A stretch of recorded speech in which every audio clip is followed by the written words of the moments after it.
आप सुन रहे हैं राइटर होरिल ऑफिशियल की शानदार प्रस्तुत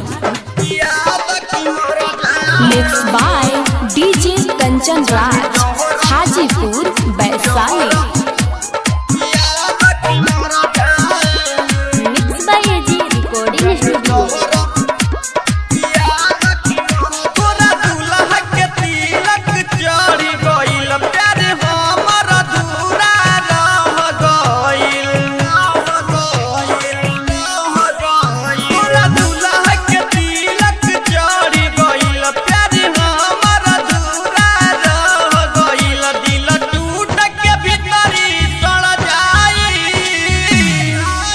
जन जोहर पियाद की मर जाई हमें छोड़ के जाई बुए हर जाई।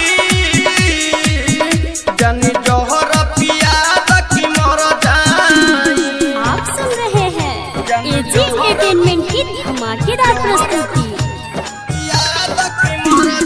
Mix by DJ Kanchan Raj Hajipur Vaishali.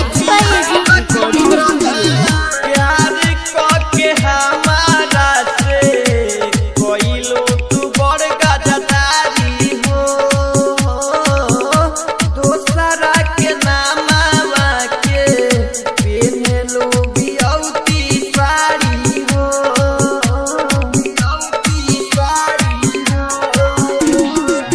प्यार के हमारा से कोई लो तू बड़ गजदारी हो।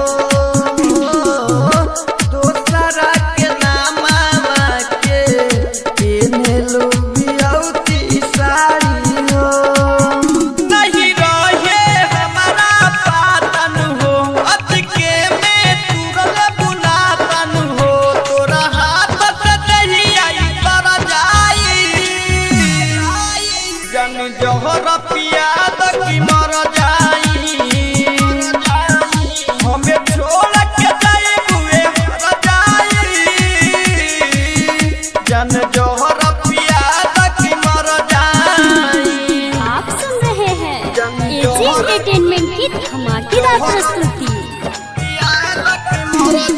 Mix by DJ Kanchan Raj Hajipur Vaishali. Mix by AG recording studio.